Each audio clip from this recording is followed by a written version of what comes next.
The Miami sun was setting, painting the sky with hues of orange and pink as I walked along the crowded boardwalk. The ocean breeze was warm and familiar, much like the memories I'd been holding on to for years. My name is Davis, and tonight, fate would bring me face to face with Isabella, the girl I'd loved since high school. We'd been inseparable back then, partners in every group project, always finding excuses to spend time together.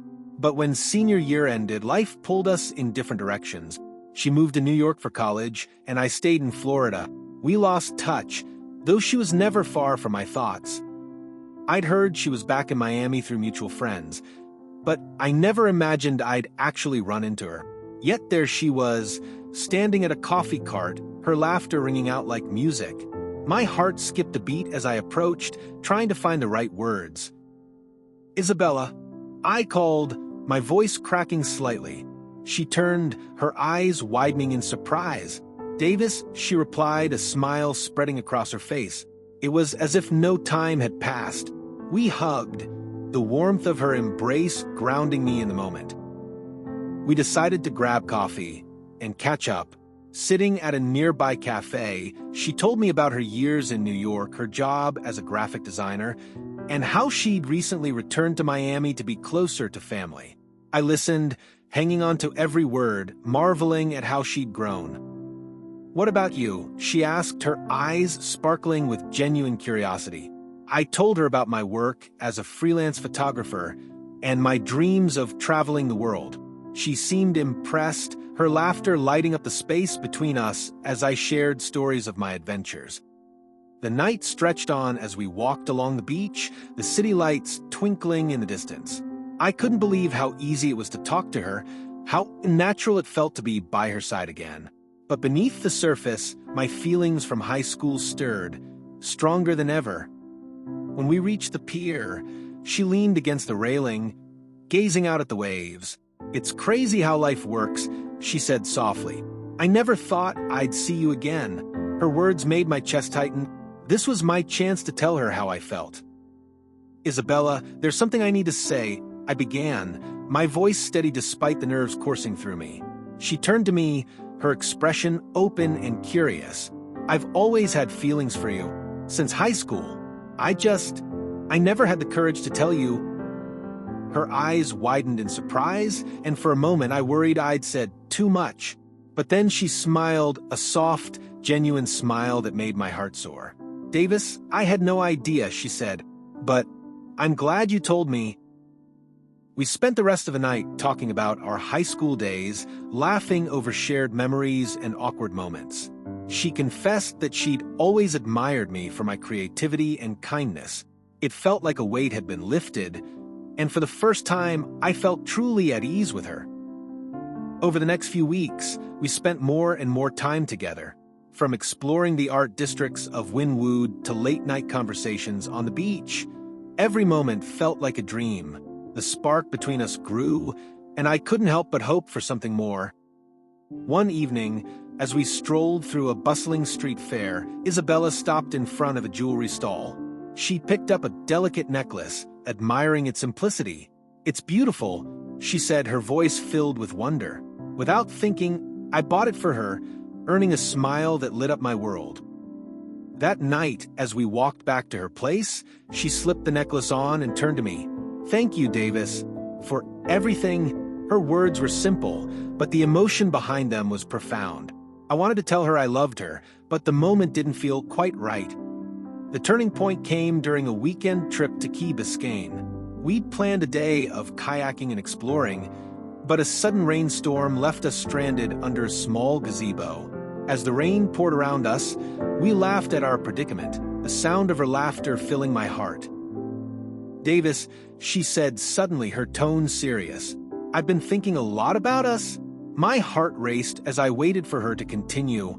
"I've realized that being with you feels right, like coming home." Her words stunned me. "Isabella," I said, my voice thick with emotion, "you mean everything to me. I've dreamed of this moment for so long." She smiled, her eyes shining with tears. "Then let's stop dreaming and start living it." We kissed, the rain serving as a backdrop to the most perfect moment of my life. From that day on, we were inseparable.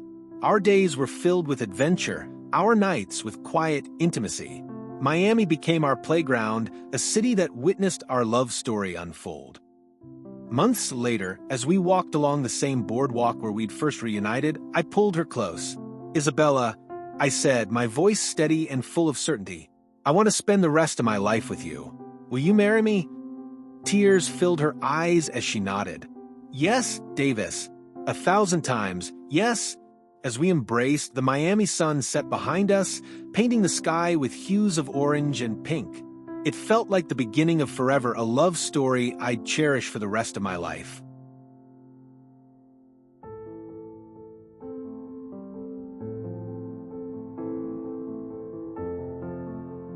The smell of salt water lingered in the air as I parked my car near the small coastal cafe where Mel and I always met. The sun was setting, casting a warm golden glow over the ocean. It felt like a scene from a movie, but the knot in my stomach reminded me this was real life. A decision loomed over me, one that could change everything. Mel was already seated at our favorite table by the window, her dark hair catching the light as she sipped her coffee. She smiled when she saw me, a smile that always made me feel like I belonged. For a moment, I almost forgot about New York, about the offer waiting for me. "Hey, stranger," she said, her voice light and teasing. I slid into the seat across from her, trying to match her mood. "Hey," I replied, forcing a grin. "How's the gallery coming along?"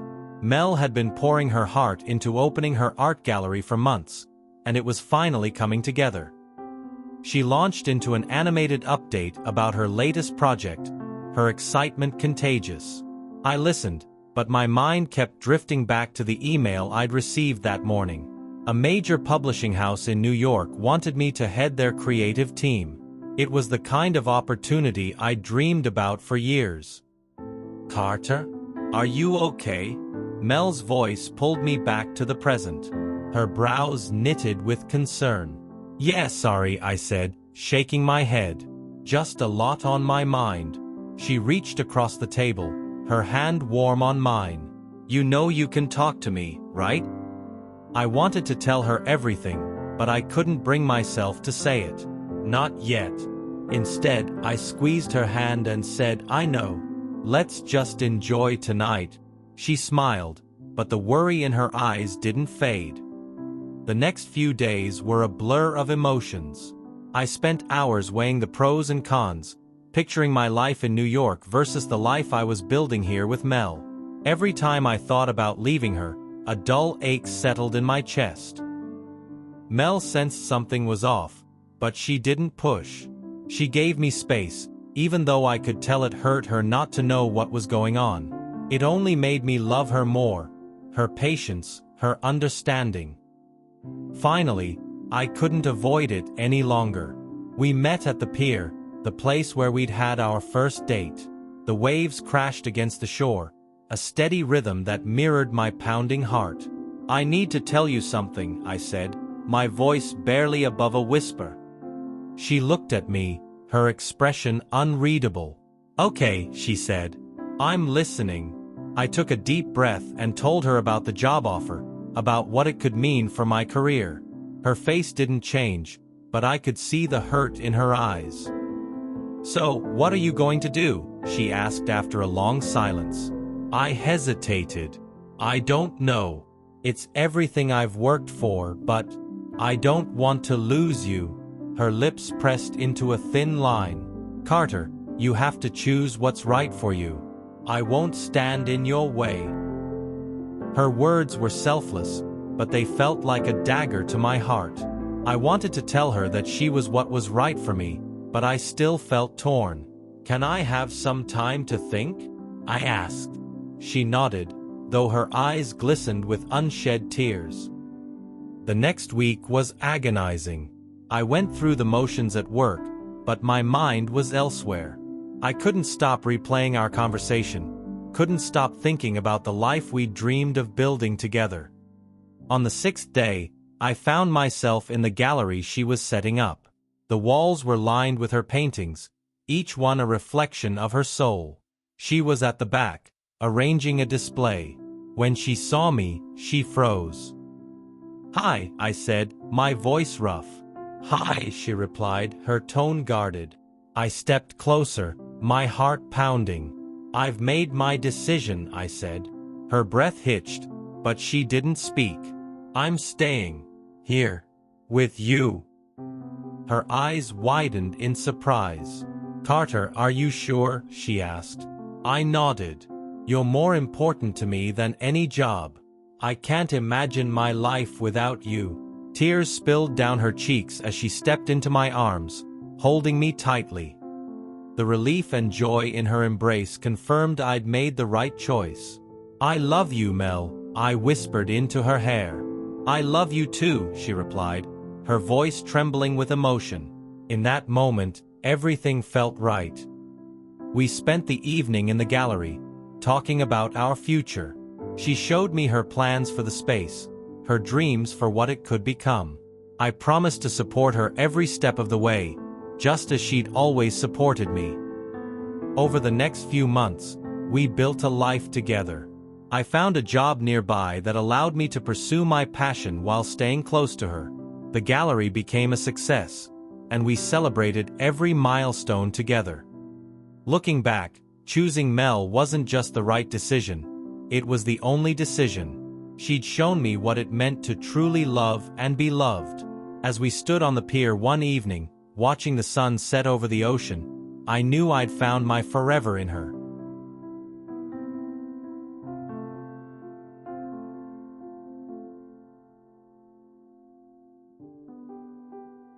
The party was in full swing when I spotted Emily across the room. She was laughing at something someone had said, her head tilted back, her long hair catching the soft glow of the fairy lights strung across the backyard. I'd always known her as part of another circle of friends, someone adjacent to my life, but never directly in it, until tonight. We locked eyes for a brief moment. It was accidental, but something in her gaze held me. My heart beat faster, and I felt a pull to go to her. It wasn't like me to make the first move, but something about Emily was different. "Hey, Max," she said, her voice cutting through the noise of the party. She had moved closer without me noticing. I blinked, caught off guard. "Hey, Emily," I replied, trying to keep my voice steady. We talked for what felt like hours, though it was probably only minutes. The world around us blurred. Her laugh was infectious, her smile disarming. By the time someone called her away, I was left standing there, my mind reeling.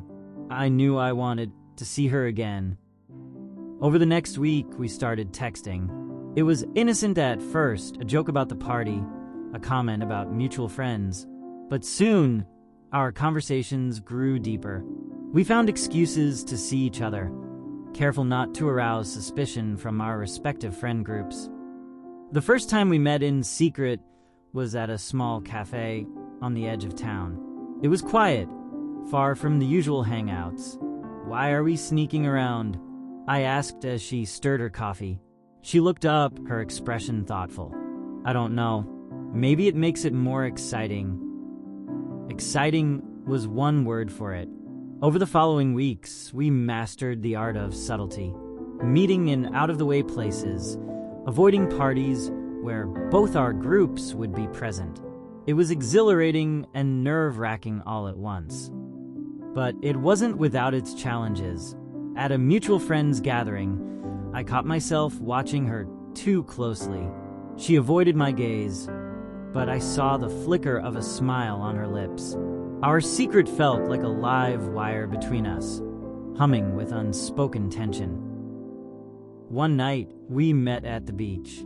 The moonlight reflected off the waves, casting everything in silver. She leaned against my shoulder, and I felt the weight of what we were doing. "Do you think we're being fair?" I asked. She sighed. "Fair to who?" I didn't have an answer. We were happy, but the secrecy was starting to take its toll. There were moments when I wanted to shout our relationship to the world, but I knew the ripple effect it could cause. Our friends were too intertwined. Things came to a head when Emily's best friend started suspecting something. "You've been disappearing a lot lately," she said one night at a party, her tone light but probing. Emily laughed it off, but I saw the tension in her shoulders. "Maybe we should tell them," I suggested later that night. We were sitting in my car, parked on a quiet street. She looked at me, her eyes wide. "And risk ruining everything?" she asked. I didn't know what to say. She had a point. But the more we hid, the harder it became. Our friends started noticing the little things. The way we'd disappear at the same time. The lingering looks we couldn't quite hide. The walls were closing in, and we both knew it. One night, after a particularly close call, Emily broke down. "I hate this," she admitted, tears streaming down her face. "I hate hiding. I hate lying to everyone." I held her close, feeling helpless. "I know," I whispered. "We'll figure it out." The next day, we decided to take a break. Not from each other, but from the secrecy. We spent an entire day together, just the two of us, without looking over our shoulders. It was liberating, and for a while, we forgot about the outside world. But reality caught up with us. At a friend's party, someone saw us leaving together. The rumors started almost immediately. By the next morning, my phone was buzzing with texts. "Is it true? Are you and Emily a thing?" Emily called me, her voice shaky. "What do we do?" she asked. I took a deep breath. "We tell them the truth," I said. It was time to face the consequences of our actions, whatever they might be. We met with our friends that evening, explaining everything. There were a lot of questions, a lot of mixed reactions. Some were supportive, others not so much. But as the night went on, the tension eased. By the end, we felt a weight lift from our shoulders. The days that followed were a whirlwind. Some friends needed time to adjust, but most were happy for us.